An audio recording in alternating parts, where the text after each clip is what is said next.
Olá pessoal, meu nome é Ivan. Nós vamos hoje trabalhar com a nossa terceira unidade, que é estrutura e organização celular. Relembrando que nas unidades, na primeira unidade nós tivemos uma visão geral de célula, diferenciamos célula eucarionte de procarionte, situamos a célula no organismo. Na segunda unidade nós trabalhamos os métodos utilizados para o estudo da célula e agora a gente vai trabalhar na nossa terceira unidade, a estrutura e a organização celular. Então, o que a gente tem aqui? Nessa imagem, a gente está diferenciando aqui os dois modelos de células, tá? Que a gente já viu, só reforçando aí. Então, nós temos dois tipos de células, que são as células modelo procarionte e eucarionte. A procarionte é uma célula menos completa, porque não tem todas as organelas, e além disso, de não ter todas as organelas, é um modelo de célula em que o material genético, o DNA, está disperso no citoplasma, sem o envoltório nuclear, sem a presença da membrana que reveste o núcleo. Aqui nesse outro modelo, a gente está representando uma célula eucarionte, relembrando que isso aí é uma imagem, é um desenho, não é uma foto real de microscopia, mas só para a gente ter uma noção, nesse modelo de célula a gente tem todas as organelas presentes no citoplasma, e o núcleo revestido pela carioteca, que é a membrana nuclear, tá certo? Então é um modelo de célula mais completa e mais complexa. Nós, organismos superiores, nós humanos, os animais, os vegetais, enquadramos nesse modelo de célula eucarionte. As células procariontes são as bactérias e as algas azuis. Então nós, os animais e os vegetais, pertencemos a células eucariontes. Vamos lá. Então, as células, como eu falei, tipos de célula eucarionte, procarionte e eucarionte. As eucariontes podem ser animal e a vegetal. Então aqui a gente tem um modelo de célula eucarionte e um modelo de célula procarionte, tá certo? A composição das células. As células, elas são compostas aí por elementos químicos diversos, né? Que podem ser compostos orgânicos e os compostos inorgânicos. Então, na grande quantidade aí, na sua grande maioria, os compostos orgânicos que compõem a célula são os carboidratos, os lipídios, que é muito presente nas membranas celulares principalmente, as proteínas, as vitaminas e os ácidos nucleicos. Esses são os compostos orgânicos, que a gente fala compostos orgânicos, que são moléculas em que tem a presença do carbono como constituinte. Demais componentes da célula, que são os componentes inorgânicos, a gente tem água aí, em sua grande maioria, 70% aproximadamente da célula é água, e os sais minerais. E alguns íons, né, como cloro, sódio, potássio, enfim. Então aqui a representação daquilo que nós vimos no slide anterior, 70% de água, né, representando aqui 70% de água, 30% dessas substâncias químicas aí, do restante, está distribuído dessa forma. 1% de íons inorgânicos, como eu falei para vocês, os demais íons como sódio, potássio, cloreto, algumas moléculas pequenas, que é combinação de alguns outros íons, né, não orgânicos, fosfolipídios, que é muito presente aí nas membranas celulares, que são lipídios associados a fosfato, muito presente principalmente na membrana da célula. DNA, que é o ácido nucleico, que é o responsável pela transmissão genética, pela transmissão das características hereditárias, faz parte do material genético. RNA, também é um outro tipo de ácido nucleico, e algumas outras, e as proteínas, que também aí em maior parte da constituição da célula são as proteínas. Proteínas aí no citoesqueleto, proteínas presentes na membrana celular, enfim, diversos tipos de proteínas aí, tá? Que a sua grande maioria aí que compõe a célula. E polissacarídeos, que são carboidratos. Bom, então, compartimentos celulares. As células, como nós já vimos lá na nossa primeira unidade, elas são divididas em 3 compartimentos. independentemente do tipo da célula, do formato da célula. As células, por mais que elas tenham morfologias diferentes, elas tenham funções diferentes, de uma forma geral, as células são divididas em 3 compartimentos. Membrana, que é um revestimento mais externo, que delimita a célula, que separa a célula do meio externo. O citoplasma, né, um citoplasma onde estão presentes as organelas e o citoesqueleto, que é uma rede proteica. As organelas, o citoesqueleto, que realizam inúmeras funções nas células. E o núcleo, que é o centro da célula. A gente fala centro, mas algumas células, às vezes o núcleo pode estar mais deslocado para a periferia, tá? Mas a gente fala assim. E no núcleo onde a gente encontra o material genético, certo? Responsável pela transmissão hereditária. As células procariontes, como eu já havia falado, as bactérias, elas não possuem núcleo. Elas possuem material genético, porém, esse material genético, você não tem a membrana que reveste o núcleo, você não tem a carioteca, ou seja, esse material genético está disperso, está espalhado no citoplasma. Tá? E ainda, como elas são células, como eu falei, elas são células menos completas, elas não possuem citoesqueleto, que é essa rede proteica que a gente vai falar lá nas células eucariontes, que a gente vai destacar, e também não possuem todas as organelas, por isso que elas são células menos completas. Elas possuem apenas ribossomos, mas elas não possuem as demais organelas, como mitocôndria, retículo endoplasmático liso, retículo endoplasmático rugoso, enfim. Um outro detalhe das células procariontes é que na célula eucarionte a gente tem a membrana plasmática, que é o revestimento mais externo, que separa a célula do meio externo. E na célula procarionte a gente também tem a membrana plasmática. Porém, na célula procarionte, além da membrana plasmática, você tem um revestimento mais externo ainda, que é a parede celular, que confere resistência para essas bactérias, para essas células eucariontes. Tanto que, às vezes, alguns medicamentos, alguns antibióticos agem na membrana, na parede celular dessas bactérias, destruindo a bactéria e ela perdendo a resistência e morrendo. As nossas células eucariontes têm parede celular? Somente as células eucariontes vegetais, porque a célula eucarionte, como nós já destacamos, elas podem ser células eucariontes animais e vegetais. As células eucariontes animais, elas não possuem parede celular, mas as células procariontes vegetais possuem parede celular. A parede celular das células vegetais, ela é rica em celulose. Então, tanto que as indústrias aí de celulose utilizam as células vegetais para retirar essa celulose. Tá? Vamos lá.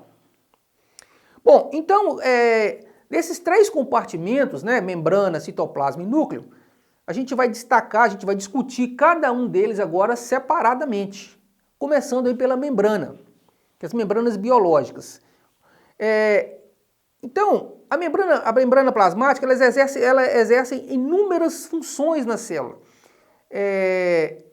Função de separar, né, como a célula está no meio, entre o meio interno e o meio externo, existe a membrana que faz essa separação do meio externo para o meio interno.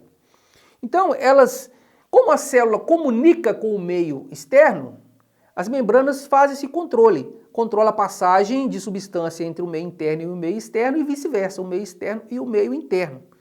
Elas exercem funções importantíssimas nas células. Então, sem menosprezar qualquer outro assunto, a membrana plasmática, ela é assim, do ponto de vista da fisiologia celular, ela é imprescindível esse conhecimento, porque através da membrana acontecem as trocas entre a célula e o meio externo, algumas moléculas se ligam na membrana plasmática e exercem funções intracelulares, alguns medicamentos, por exemplo, alguns hormônios fazem isso. Essa troca entre a célula, entre o meio interno e o meio externo, através da membrana, permite que algumas células, como células cardíacas, células nervosas, desenvolvam uma corrente elétrica, gere uma corrente elétrica, responsável pela transmissão, tá? Então, ela é uma estrutura importantíssima no que diz respeito à fisiologia celular. Então, nessa figura aqui, a gente está representando a estrutura da membrana. O que é a estrutura da membrana? Como que é formada? Veja bem, então aqui a gente pode observar que a gente está vendo essa bolinha com essa cauda. O que é isso? A membrana plasmática, então a gente vai ver com muita frequência descrito lá assim, que a membrana plasmática ela é composta por uma bicamada fosfolipídica. Por que bicamada? Porque eu tenho uma camada aqui e uma outra camada aqui. É como se aqui a gente estivesse representando da seguinte forma, o meio externo, ou seja, fora da célula, e aqui o meio interno, voltado para dentro da célula. Então, essa membrana, ela é uma bicamada, por quê? A gente fala que é uma bicamada fosfolipídica. É uma bicamada porque você tem aqui uma camada aqui e uma camada aqui. Por que fosfolipídio? Porque fosfato aqui, ó, essas bolinhas que estão representadas aqui de azul, são agrupamentos fosfato. E a cauda aqui é lipídio. Então, fosfolipídio. E por que bicamada? É porque eu tenho uma camada aqui e uma outra camada aqui, né? E aqui a gente está tendo a separação do meio externo e o meio interno. Então a composição das membranas é assim, bicamada fosfolipídica. Mas entre essas bicamadas, no meio dessa bicamada, a gente tem o quê? Proteínas.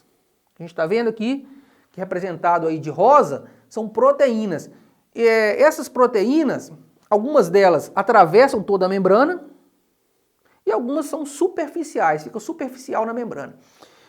Qual que é a importância dessas proteínas? Olha só, algumas moléculas, quando a gente fala de meio intracelular e meio extracelular, então meio intracelular e meio extracelular, entende-se que as moléculas elas estão transitando de dentro para fora e de fora para dentro. Né? Assim que dá a comunicação do meio interno com o meio externo. Algumas moléculas menores ou pouco carregadas, conseguem atravessar diretamente aqui pela bicamada, tá certo? Moléculas maiores ou com polaridades, elas não conseguem atravessar aqui. Aí elas vão atravessar por onde? Por essa camada, por esse canal proteico. Então essas proteínas, elas têm a função de canal, é como se fosse a porta de entrada das células. E a gente fala que a membrana, ela tem uma permeabilidade seletiva. O que quer dizer isso? Que a membrana ela consegue selecionar o que entra e o que sai da célula. De que forma? Esses canais proteicos, às vezes, eles são específicos para algumas moléculas. Por exemplo, o sódio, você tem um canal específico para onde vai passar o sódio, por onde passa o sódio. Canal proteico específico por onde passa a água. Algumas moléculas conseguem atravessar aqui normalmente, mas algumas moléculas maiores ou mais carregadas têm que atravessar por esse canal proteico, que são esses canais aqui. Então a membrana ela consegue fazer isso, né? Ela selecionar, como se fosse a porta da célula, porta de entrada, como se ela dissesse assim, ó, você não pode passar, como se ela dissesse para uma molécula, você não pode passar, você passa por lá, você pode passar, como se fosse assim, né? Ela tem essa característica. E além disso, ela também exerce algumas moléculas, alguns hormônios, alguns fármacos, drogas, por exemplo, quando eles se ligam aqui nos receptores, né? Que algumas proteínas, elas têm uma região de encaixe para algumas moléculas que se ligam ali e mandam um comando para dentro da célula. Como eu falei, a membrana plasmática ela é constituída por uma bicamada fosfolipídica e ela segue esse modelo de mosaico fluido. Por que é mosaico fluido? Um mosaico, quando a gente fala de mosaico, a gente está se referindo a uma figura, né, uma figura em que você tem várias peças, né? E fluido porque a membrana plasmática ela não é rígida, ela é maleável. Então mosaico porque você tem no meio dessa bicamada proteínas inseridas. Então por isso que a gente se refere à membrana plasmática como se fosse um mosaico. E fluido porque ela não é rígida, ela é fluida. Então ela segue esse modelo de mosaico fluido por isso. O modelo de mosaico fluido diz que as membranas biológicas são formadas por uma bicamada de lipídios, como foi citado anteriormente, na qual estão inseridas diversas proteínas. São aquelas proteínas no meio da bicamada. Algumas atravessam toda a bicamada, outras são superficiais. Por isso dizemos que ela é lipoproteica. Lipo de lipídio e proteica de proteínas que estão ali no meio ali daquela bicamada. Então, lipo diz respeito aos lipídios presentes na membrana e proteica diz respeito às proteínas presentes na membrana. Então, a membrana plasmática, ela exerce inúmeras funções na célula. Então, do ponto de vista de fisiologia celular, e quando a gente fala de fisiologia celular, também isso se estende à fisiologia do organismo, porque o organismo ele é composto por células, né? Trilhões de células. Então, assim, para que você possa compreender a fisiologia do organismo, a fisiologia quando estiver trabalhando os sistemas, é importante que a gente compreenda a fisiologia da célula, o funcionamento da célula. E as membranas, a membrana plasmática, ela é muito importante nesse sentido, porque ela exerce inúmeras funções, como essas que estão descritas aí, ó. Primeiro, delimitação do volume celular. Olha, se a membrana plasmática ela está revestindo a célula, obviamente que é ela que vai delimitar o tamanho da célula. Tá? Uma outra função, trocas entre a célula e o meio. Então, a célula ela se comunica com o meio. Então, a gente tem o meio intracelular, que é dentro da célula, e o meio extracelular. Porque quando você pega um tecido, quando a gente pega um tecido, o que é um tecido? Um tecido ele é a organização de células. Várias células se organizam para formar um tecido. E entre as células existe o meio, que é o meio extracelular. Alguns tecidos, as células são bem juntas, bem justapostas, como o tecido epitelial, por exemplo. E alguns outros tecidos, como o tecido conjuntivo, as células são mais espaçadas e você tem mais meio, assim, você tem mais matriz extracelular. E as células elas fazem essa comunicação, o meio interno com o meio externo. E quando elas fazem, e ao fazer essa comunicação, ela permite trocas de moléculas que estão dentro da célula para o meio, são lançadas no meio externo e vice-versa. Né? E isso, a permeabilidade seletiva que a membrana realiza, ela permite que o controle de moléculas que entram na célula. Como eu citei anteriormente, algumas entram, outras não. A membrana faz isso. Manutenção de um potencial elétrico através de membrana. Algumas células do nosso corpo, como células do sistema nervoso, neurônio, células cardíacas, são células capazes de gerar uma corrente elétrica mesmo, da ordem de milivolts, mas é uma corrente elétrica. Qual que é a importância dessa geração de corrente elétrica? Transmissão nervosa, no caso dos neurônios, e condução cardíaca, no caso do coração, porque o coração ele vai se bombear decorrente de uma corrente elétrica que é gerada ali também, né? Então, algumas células, como as células, os cardiomiócitos do coração e os neurônios, são células capazes de gerar essa corrente. E como que essa corrente é gerada? Através do trânsito de moléculas, principalmente sódio, potássio, cloreto, entre o meio interno e o meio externo. Quando acontece isso, gera na superfície da membrana, né, um potencial de ação, e esse potencial de ação, esse movimento de íons, né, gera um potencial de ação capaz de gerar uma corrente elétrica. Antigenicidade, que é a produção de anticorpos. Algumas células que são capazes de produzir anticorpos, como células do sistema imunológico, a membrana delas, quando induzidas, quando estimuladas, podem gerar esses anticorpos, são as imunoglobulinas. Reconhecimento, adesão celular e topoinibição. Como eu falei, alguns tecidos, as células estão bem juntas, bem aderidas, que é o caso, por exemplo, do tecido epitelial. Então, a membrana de uma célula entra em contato com a membrana da outra célula, faz essa adesão e esse reconhecimento. E topoinibição é um mecanismo em que as células elas se multiplicam E quando uma célula entra em contato com a membrana da outra, ela é inibida, o crescimento é inibido, a multiplicação é inibida. Então, é um contato de membrana com membrana para fazer isso. Tá? Isso é importante, que é uma característica que é perdida em células malignas, que se multiplicam de forma constante, sem limite, perde esse mecanismo de topo-inibição e causa todo esse estrago que a gente já conhece, né? E um outro ponto importante também é que a membrana ela pode servir como ponto de fixação para enzimas e estruturas de sustentação, ou seja, algumas enzimas se ligam na membrana, os receptores, aquelas proteínas que estão na membrana, é capaz de mandar um comando para a célula e servir também de pontos de fixação, de sustentação. Bom, aqui que foi feito aqui um resumo, que isso está bem descrito lá no material, todo esse mecanismo de transporte que a membrana realiza, ou seja, a comunicação entre a membrana, entre o meio interno e o meio externo, detalhes disso está lá no material, né, com toda a descrição dos transportes, enfim. Um gráfico, né, vamos dizer assim, uma representação dos transportes que acontecem aí na membrana. Então, para ficar mais claro a compreensão, o que a gente tem aqui?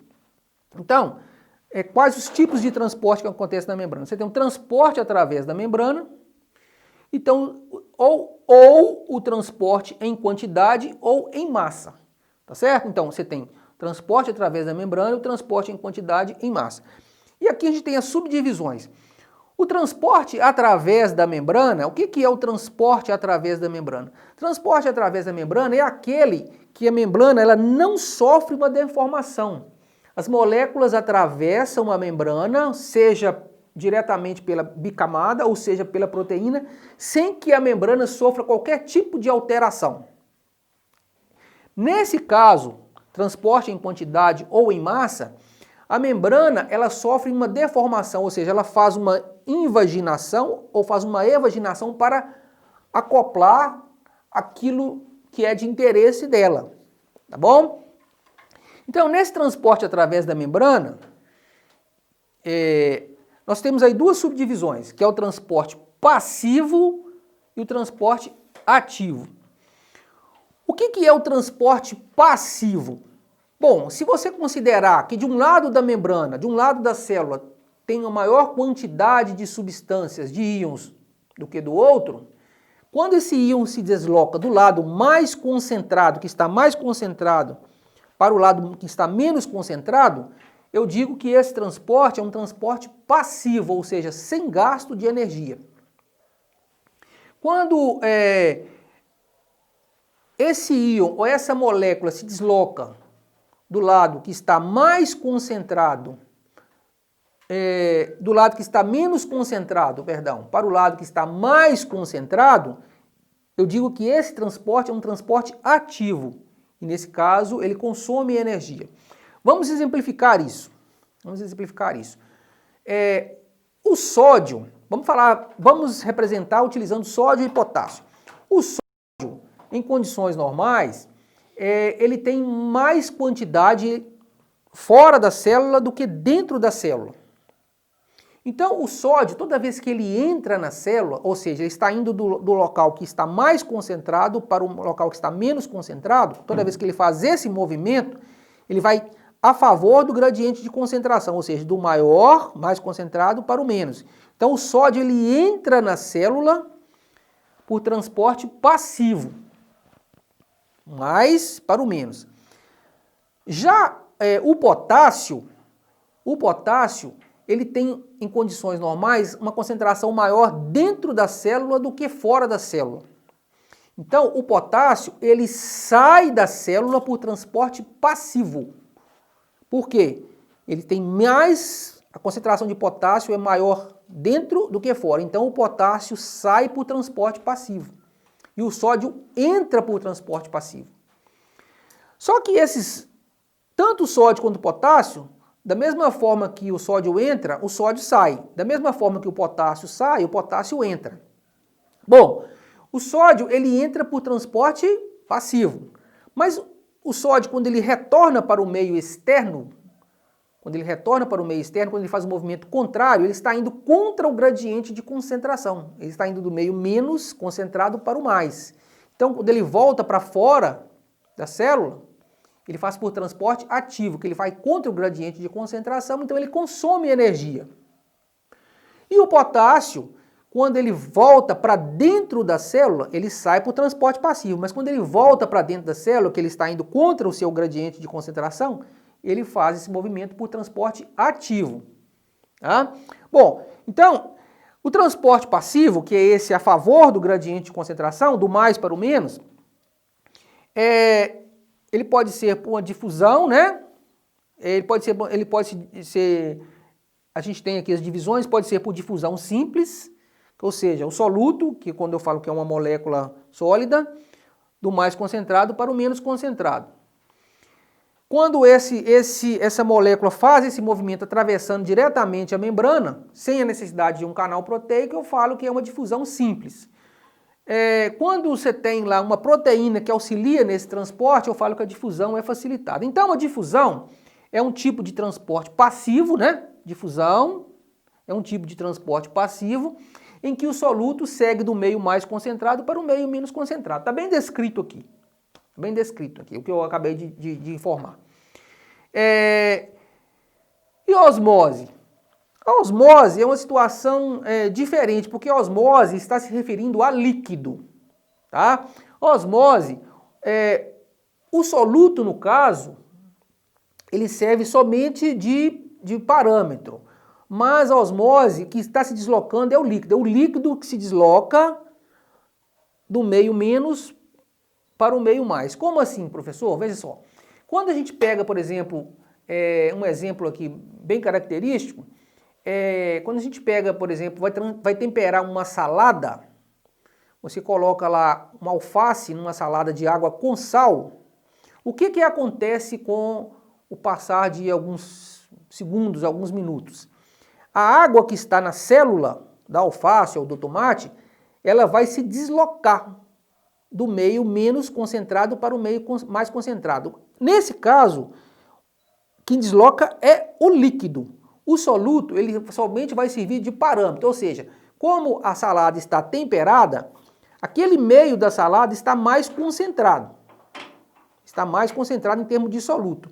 Mas nesse caso, o que desloca é a água. Ela vai se deslocar do local menos concentrado, que no caso seria a célula, né, da folha da alface ou do tomate, para o local onde está a água temperada. Então por isso que ela murcha. É o mesmo que acontece quando você joga sal em lesma, por exemplo. Se você jogar um sal numa lesma, ela vai murchar porque o meio externo está mais concentrado e a água desloca, a água da célula da lesma desloca do meio menos concentrado para fora, onde está o sal, por exemplo, né? Então são essas três representações aqui de transporte passivo, onde o soluto, no caso difusão, passa pela membrana e a água, no caso da osmose, ou líquido, passa também pela membrana. Só que na osmose é do menos para o mais, tá? E o transporte ativo, que é aquele mecanismo que eu falei para vocês que o soluto se desloca do meio menos para o mais, ele vai ao contrário, ele faz uma força, ele vai contra o gradiente de concentração. A gente tem as representações aqui da bomba de sódio e potássio e das outras bombas. Bom, então aqui o transporte através da membrana, a gente viu que todo esse movimento acontece sem que a membrana sofra qualquer tipo de alteração, ela está lá intacta. Já no transporte em quantidade ou em massa, o que acontece? A membrana ela sofre uma deformação, ou ela sofre uma evaginação, ou ela sofre uma invaginação. Um exemplo característico aqui para ficar mais tranquila a compreensão, olha só. Tem um tipo de célula do sistema imunológico, que são os macrófagos, que eles fazem fagocitose. Eles fazem fagocitose, por exemplo, eles fazem defesa através da fagocitose. Como assim? Quando ele se depara com um patógeno, por exemplo, tem uma bactéria lá, um patógeno causando aí algum processo infeccioso, o que esse macrófago faz? Já no transporte em quantidade ou em massa, a membrana sofre uma deformação. Um exemplo é aquele do macrófago. O que acontece com o macrófago? O macrófago é uma célula de defesa do sistema imune que ela faz defesa através da fagocitose. O que é fagocitose? Esse macrófago, por exemplo, quando ele se depara com um patógeno, uma bactéria, por exemplo, ele vai até esse patógeno, até essa bactéria, e a membrana sofre uma deformação e ele engloba essa membrana. Joga essa membrana para dentro do seu citoplasma e lá ela joga essa bactéria para dentro do seu citoplasma e lá ela é destruída, tá? Que é o caso aí do transporte em quantidade ou em massa. Então a membrana sofre uma deformação, diferentemente do transporte através da membrana.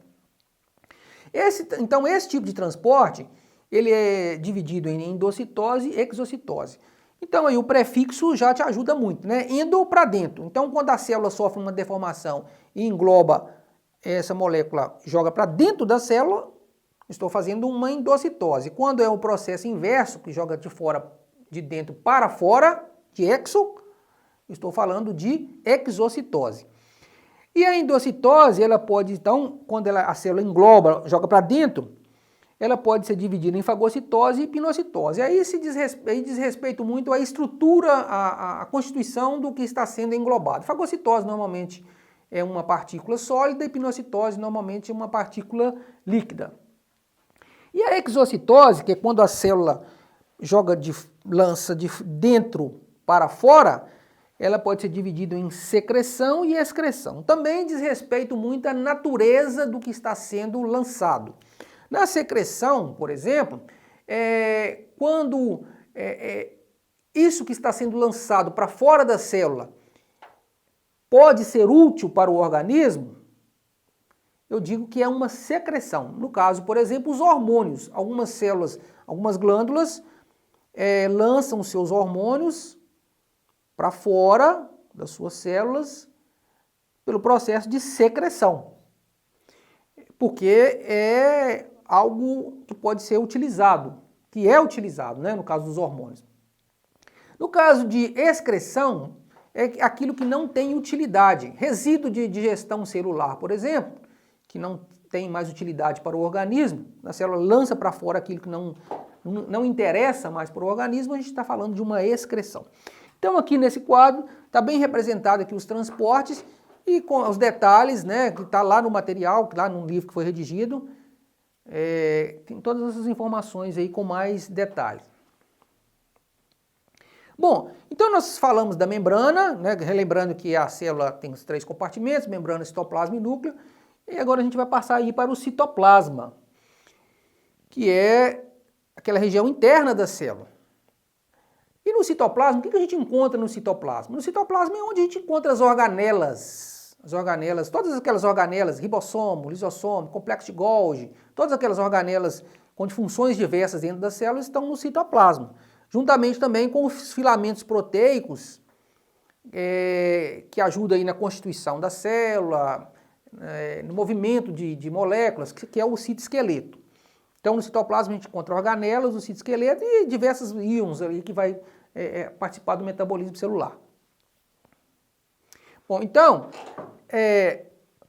do citoplasma, começando aí pelo citoesqueleto, o que é o citoesqueleto? O nome é bem sugestivo, citoesqueleto, o esqueleto da célula, certo? Então, esse esqueleto é uma rede de filamentos proteicos que vai, fazendo uma analogia com o nosso próprio esqueleto ósseo, o nosso esqueleto ósseo, qual que é a função do nosso esqueleto ósseo?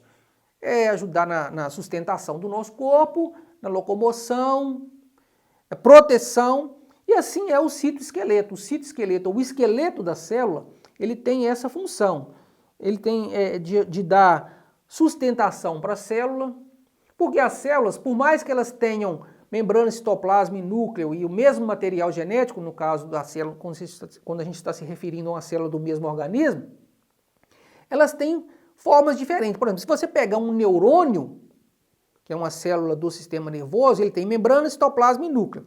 E se você pegar um hepatócito, que é uma célula do fígado, ela tem membrana, citoplasma e núcleo. Porém, essas células elas têm formas diferentes e funções diferentes. Um neurônio, por exemplo, ele tem um formato mais estrelar, tem uma cauda, que é o axônio, coisa que não tem no hepatócito, mas ele tem membrana, citoplasma e núcleo também, igual o hepatócito. O citoesqueleto, então, ele ajuda também na formação do formato da célula, na função dessa célula, ajuda na morfologia da função da célula, ajuda no transporte de substâncias dentro da célula, essas funções diversas aí. Então, o que é o citoesqueleto? O citoesqueleto presente nas células eucariontes, porque na célula procarionte, cabe a gente destacar, não tem citoesqueleto, né? As bactérias não têm. Consiste em uma rede de filamentos proteicos, que é uma rede de proteínas, com funções diversas, tais como promover a sustentação e forma da célula, porque as células, as diversas células que nós temos no nosso organismo que constituem os órgãos diversos, elas têm formas diferentes. Promover a locomoção de algumas células como os macrófagos. Ah, professor, célula locomove? Algumas células sim, como os macrófagos, como eu exemplifiquei lá quando a gente estava falando de membrana, os macrófagos eles se locomovem para ir de encontro ao patógeno, por exemplo, e fazer fagocitose. Promover a locomoção e transportar substâncias dentro do citoplasma. Por exemplo, algumas substâncias que são produzidas lá dentro do citoplasma das células precisam ser lançadas para fora. Então, às vezes, essa rede de filamento proteico ajuda no deslocamento dessas moléculas, dessas substâncias. No caso, por exemplo, os neurotransmissores nos neurônios, tem a participação do citoesqueleto. E participar da divisão celular. Na hora que a célula está se dividindo, tem um componente do citoesqueleto, que são os microtúbulos, que é um dos componentes aí, um desses filamentos proteicos aí do citoesqueleto, que ajuda a puxar os cromossomos e participar aí da divisão celular. Então aqui a gente tem uma ilustração, né, um outro tipo de microscopia, uma microscopia mais apropriada, que dá para ver aí o citoesqueleto de imunofluorescência, e que a gente tem aqui, ó, no caso aqui, a membrana, aqui a gente está vendo aqui o citoplasma, né, a rede de citoesqueleto aqui presente no citoplasma, e o de azul é o núcleo, mais central. Mas aqui é só mesmo para a gente destacar o citoesqueleto aqui que está de verde. É essa rede aí, esse emaranhado aí de proteínas aí. E aqui a gente tem aí uma foto aí, já é microscopia eletrônica, né, que a gente não usa coloração, como eu já falei para vocês lá na parte de microscopia. A gente vê de uma forma real. E está passando aqui, ó, essas linhas aqui que a gente está mostrando, essa rede aí de filamentos proteicos aí do citoesqueleto. E quais são esses filamentos proteicos? Qual a constituição deles? Então, o citoesqueleto ele é constituído de microtúbulos, filamentos de actina, filamentos de miosina e filamentos intermediários. Então são esses os 4 constituintes do citoesqueleto. Microtúbulos, filamento de actina, filamento de miosina e filamento intermediário. O microtúbulo é constituído pela proteína tubulina, são monômeros de tubulina que vão se aglomerando, vai formando o microtúbulo. Os filamentos de actina constituídos pela proteína actina, os filamentos de miosina constituídos pela proteína miosina, e os filamentos intermediários varia de acordo com o tecido. Tá? Nesse tecido tem esse tipo de filamento intermediário. Naquele outro tecido tem um outro tipo de filamento intermediário. Bom, e ainda no citoplasma, nós temos as organelas. Temos o citoesqueleto e as organelas. As organelas elas exercem diversas funções metabólicas dentro da célula. Vamos lá. A primeira delas aí que a gente vai destacar são as mitocôndrias. As mitocôndrias, elas têm um papel importantíssimo no que diz respeito à produção de energia para a célula. Produção de energia em forma de ATP. ATP é a molécula energética da célula. ATP significa adenosina trifosfato. Qual que é o formato das mitocôndrias? Como é que elas são constituídas? As mitocôndrias possuem uma dupla membrana. Então, na hora que nos slides subsequentes, a gente vai ver que você tem uma membrana mais externa e uma membrana mais interna. E essa membrana mais interna ela faz uma invaginação e forma as cristas mitocondriais. As mitocôndrias ainda possuem DNA, RNA e ribossomos. Então, nas mitocôndrias tem material genético. Então, você tem DNA na mitocôndria. Você tem DNA não só no núcleo. Uma grande quantidade do DNA, a maior parte do DNA no núcleo das nossas células. Mas você tem também material genético na mitocôndria. Você tem DNA mitocondrial. Capacidade de síntese, quando a gente fala de síntese, né, na biologia, né, no caso do estudo das células, síntese a gente está falando de quê? De produção. Nesse caso de mitocôndria, a gente está referindo a quê? Síntese de ATP, de molécula energética. Tá? Automatismo funcional. Pelo fato das mitocôndrias terem DNA, RNA e ribossomas, elas têm autonomia, elas conseguem funcionar por si só. Tá? E a principal função das mitocôndrias é respiração celular e síntese de ATP.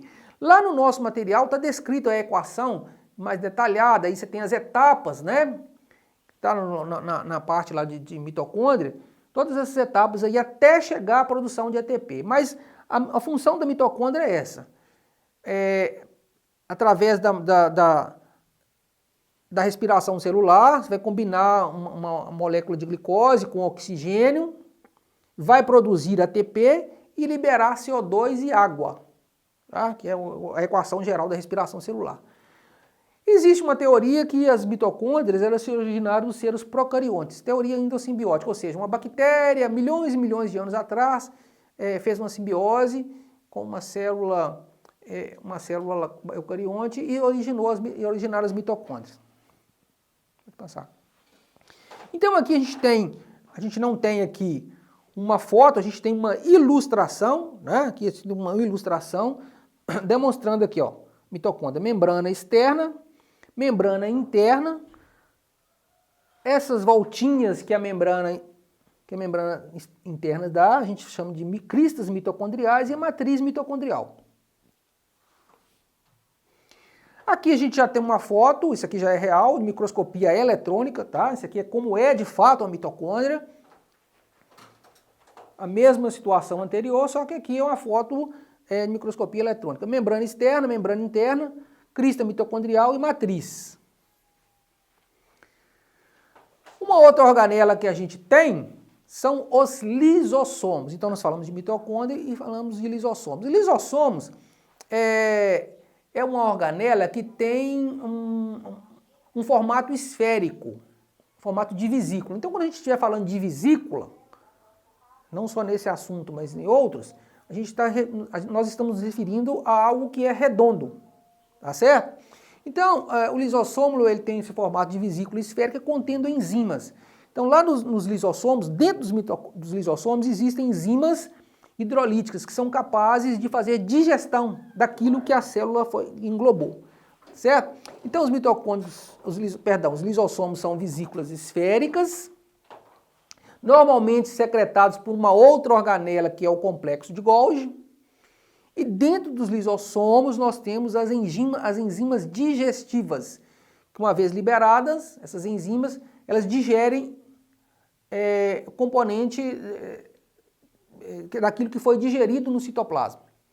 Abundantes em macrófagos. Por que em macrófagos? Porque como o macrófago faz muita fagocitose, ele lança para dentro do seu citoplasma bactérias, por exemplo, que precisam de ser digeridas ou precisam de ser destruídas, então é necessário que tenha grande quantidade de lisossomos. Todas as células têm todas as organelas? Sim, todas as células têm todas as organelas. É importante a gente destacar aqui o seguinte, dependendo da função da célula no organismo, ela vai ter mais essa organela ou outra. Esse exemplo aqui, por exemplo, dos macrófagos. Como os macrófagos fazem muita digestão celular, eles têm todas as organelas, mas têm mais quantidade de lisossomos por isso, porque eles precisam de mais enzimas digestivas para digerirem aquilo que foi englobado pela célula. Funções: digerir partículas fagocitadas e pinocitadas, que foi englobado, né? Pode ser primário ou secundário, aí vai depender do tamanho do lisossomo. Então aqui, uma foto de microscopia eletrônica, quando a gente vê preto e branco assim, a gente está falando, nós estamos nos referindo à microscopia eletrônica. A gente tem aqui um lisossomo redondinho. E as enzimas digestivas estão aqui dentro. Uma outra organela é o retículo endoplasmático liso. Por que liso? Porque nós temos dois tipos de retículo endoplasmático. Você tem o retículo endoplasmático liso e o rugoso. O liso é porque não tem nada aderido à sua membrana. Já o rugoso, que a gente vai ver posteriormente, na sua membrana está aderida a ribossomos, por isso que ele é rugoso. Então o liso, a membrana é lisa, por isso que a gente fala retículo endoplasmático liso. Ele tem um formato tubular, ou seja, um formato de tubo, é uma organela tubular, com as funções de síntese de lipídios, armazenamento de cálcio, desintoxicação da célula e hidrólise de glicogênio. Bom, então como eu falei no slide anterior, de acordo com a função da célula no organismo, ela vai ter mais uma organela ou outra. Ela tem todas as organelas, mas vai destacar aquela que é mais necessária para as suas funções. No caso aqui, por que a gente encontra retículo endoplasmático em grande quantidade em hepatócitos, células adrenais e produtoras de esteroides? Hepatócitos são células do fígado, e no fígado a gente faz síntese de lipídios, síntese de colesterol, por exemplo, tá? Então colesterol, a grande quantidade de colesterol do nosso organismo é sintetizado no fígado. Então lá naquelas células, obviamente, vou precisar de mais retículo endoplasmático liso. Eu encontro células adrenais e células produtoras de esteroides. Adrenais, por exemplo, células produtoras de hormônios, e adrenais, células produtoras de hormônios, de neurotransmissores. Essas células, alguns desses hormônios são à base de lipídios. Então, precisa de ter mais quantidade de retículo endoplasmático liso também. Eu encontro em células musculares eu encontro também grande quantidade de retículo endoplasmático liso. Por quê? Porque as células musculares, elas têm reserva de cálcio para a contração muscular. E hidrólise de glicogênio, então, também eu encontro em grande quantidade em hepatócitos, porque nos hepatócitos, são células do fígado, tem reserva de glicogênio. É esse glicogênio, quando vai ser quebrado, para a liberação de glicose, então eu tenho aí a grande quantidade de retículo endoplasmático liso. Aqui uma imagem de microscopia eletrônica também, apontando para a seta aqui, ó. Então aqui a gente tem dois campos de visão aqui. Você tem aqui um retículo endoplasmático liso aqui cortado de forma transversal, como se você imaginasse um tubo cortado transversal, e esse mesmo tubo aqui longitudinal, tá vendo? Então você tem ele aqui e ele aqui. Só que aqui ele está em longitudinal e aqui transversal. Então, como eu falei, você tem o retículo endoplasmático liso e o retículo endoplasmático rugoso. O rugoso, o que ele tem de diferente do liso? Ele tem de diferente que na sua membrana está aderido ribossomo. E o que é ribossomo? Ribossomos são organelas que participam da síntese de proteínas. Na hora que a gente estiver vendo lá na nossa unidade de síntese de proteínas, né, na sexta unidade, a nossa última unidade, que a gente vai discutir isso, vai trabalhar isso, a gente vai perceber o seguinte, vai ver o seguinte, que o RNA, que é produzido no núcleo a gente tem informação genética para se produzir as proteínas. E um dos passos para a produção das proteínas é produzir uma molécula de RNA mensageiro a partir de uma molécula de DNA. Esse RNA mensageiro, uma vez que ele é produzido no núcleo, ele vai para o citoplasma. Lá no citoplasma, ele se liga aos ribossomos, e os ribossomos vão correr essa fita de RNA mensageiro para a produção das proteínas, que é uma etapa que a gente vai ver com mais detalhe na unidade 6. Então os ribossomos são essas organelas em formato circular, que tem duas cabeças circulares, eles estão livres no citosol ou no citoplasma, responsável aí pela produção de proteína, participa do processo de produção de proteínas. Mas os ribossomos, eles também podem estar aderidos ao retículo endoplasmático, formando o retículo endoplasmático rugoso. Então o retículo endoplasmático rugoso é nada mais do que um retículo endoplasmático com um ribossomo preso à sua membrana. Todos os dois participam da síntese de proteína. Qual que é a diferença? A diferença é que os ribossomos livres, eles produzem proteínas para serem utilizadas na própria célula. Já o retículo endoplasmático rugoso produz exportação. Então, no caso, o ribossomo livre no citosol, que participa do processo de síntese proteica, Ele é muito abundante em hemácias, por quê? Porque em hemácias tem a hemoglobina, que é, que é a base de proteína, né? E essa proteína está restrita dentro da célula, a hemoglobina fica dentro da célula, então utiliza-se muito dessa organela para a produção. Então aqui, olha, o que a gente tem? Ribossomos livres, uma foto de microscopia eletrônica, manchas escuras espalhadas pelo citossol, um círculo. Então a gente está vendo essas manchas aqui, ó, né? Esses acúmulos aqui, circular, certo? Então o retículo endoplasmático rugoso nada mais é do que essa organela tubular com os ribossomos presos aqui à sua membrana. Então os ribossomos livres e o retículo endoplasmático rugoso, ele também tem a forma lamelar ou forma tubular, com a função de síntese de proteína para secreção, ou seja, para ser lançado fora da célula. Por exemplo, a gente está mostrando aqui que as células do pâncreas e os plasmócitos são células em que você tem a grande quantidade de retículo endoplasmático rugoso. Por que a gente encontra grande quantidade de retículo endoplasmático rugoso em células pancreáticas, por exemplo? Aí a gente precisa recordar da fisiologia. O que as células pancreáticas produzem? As células pancreáticas, elas produzem insulina. E a insulina é um hormônio à base de proteína. Então a insulina, uma vez que ela é produzida, ela não vai ficar restrita às células do pâncreas, ela tem que ser lançada na corrente sanguínea para exercer sua atividade. Então nas células do pâncreas, existe uma grande quantidade de retículo endoplasmático rugoso porque essas proteínas que são produzidas são proteínas para secreção, certo? E aqui a gente tem uma figura, né, uma imagem, não é microscópica, é um desenho representativo de retículo endoplasmático rugoso com aqui os ribossomos presos à sua membrana.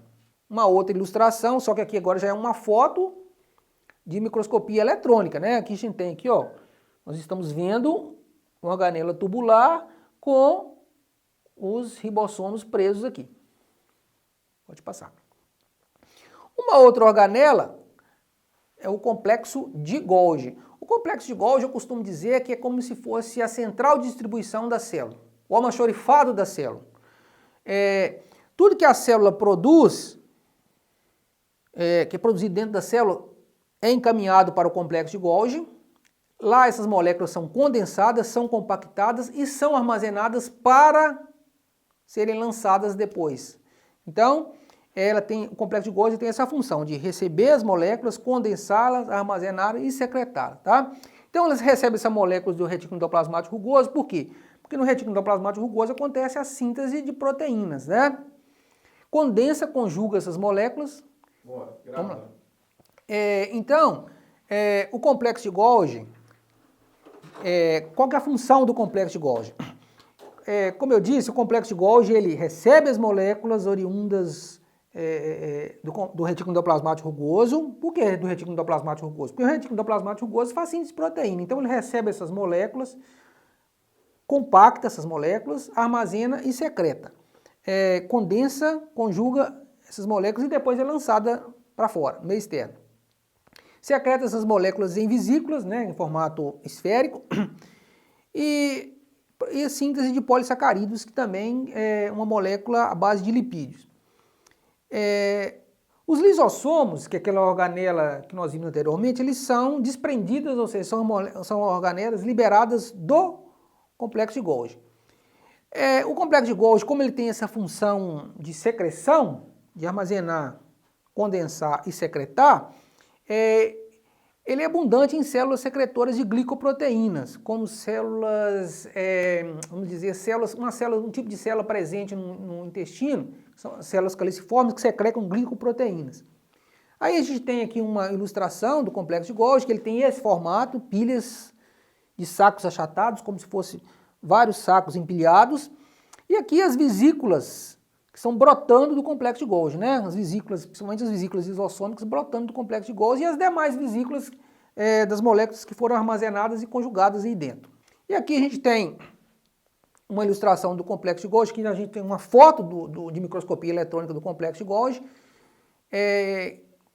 como está descrita na legenda, complexo de Golgi com extremidade dilatada, vesículas de secreção, cabeça de seta, aqui a cabeça de seta, que as vesículas estão sendo secretadas, as vesículas maiores, e as vesículas de transferência, pela seta, né? Que as vesículas aqui, representadas aqui, um outro tipo de vesícula.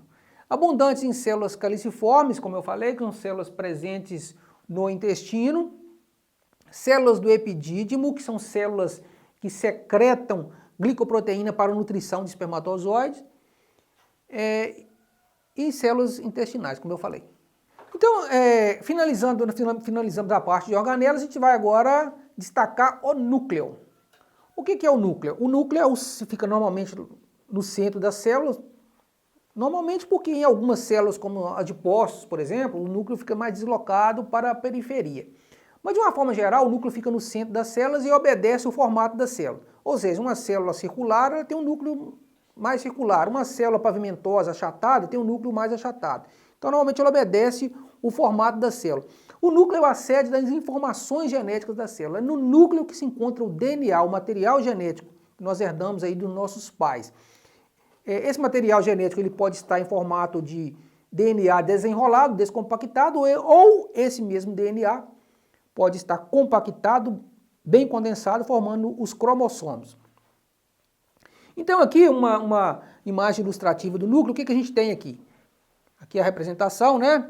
O material genético, tá? Aqui nesse caso, o material genético aqui está em formato de cromossomo, como eu falei para vocês, porque esse cromossomo, esse material genético, ele pode estar em formato do DNA desenrolado ou ele pode estar em formato de cromossomo, que também é DNA, só que DNA condensado, bem compactado, que a gente tem aqui representado aqui.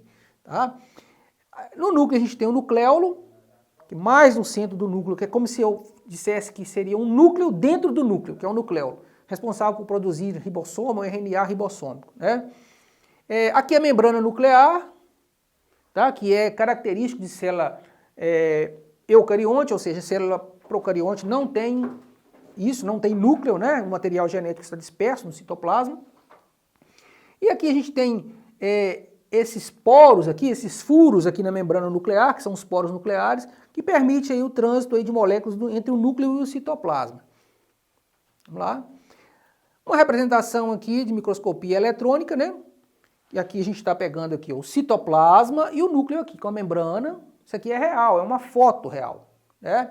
E o nucleolo. E aqui o material genético, que é a cromatina, que ela pode estar pouco condensada ou bem condensada. A cromatina, quando ela está menos condensada, a gente fala que ela é uma eucromatina, que ela participa do processo de síntese de proteínas. E ela é vista mais clara, quando ela está menos condensada. Quando esse material genético, essa cromatina está mais condensada, a gente visualiza de forma mais escura, mais fechada. E ela é inativa, ou seja, ela não participa da síntese de proteínas. Pode passar. Uma outra visão, né? O citoplasma, o núcleo com a membrana nuclear e o nucleolo. Como eu disse, o núcleo ele tem forma variável, normalmente ele obedece o formato da célula. Se a célula é redonda, o núcleo é redondo. Se a célula é uma célula mais achatada, o núcleo é mais achatadinho, tá? Então ele obedece esse formato. Ele se cora pelos corantes básicos. Isso aí nós vimos lá na nossa unidade 2, que o núcleo, ele é ácido. Ele é ácido porque devido ao fato do DNA que está presente lá ser um ácido desoxirribonucleico. Então o núcleo, por natureza, ele é ácido. E naqueles métodos, de acordo com aqueles métodos de coloração que nós vimos na unidade 2, as estruturas elas se coram de formas contrárias. Como assim? O núcleo é ácido, ele se cora por um corante básico. Tá? Então o núcleo se cora por um corante básico, que é, no caso, a hematoxilina. E o núcleo é o centro das atividades celulares. E no núcleo a gente encontra esse material genético, essa informação genética toda que está lá no núcleo, que é o genoma, que é o conjunto de informações genéticas codificadas no DNA. Então, no núcleo de todas as nossas células, a gente tem lá todo o material genético, que é o nosso genoma. Os constituintes do núcleo, que nós vimos lá naquela figura, é o envoltório nuclear, a cromatina. O que é cromatina? Cromatina nada mais é do que DNA. O DNA, quando ele se enrola em uma proteína, que a gente vai ver nas unidades subsequentes que diz respeito ao DNA, o DNA ele se enrola numa proteína chamada histona, que é uma proteína que participa da compactação do DNA.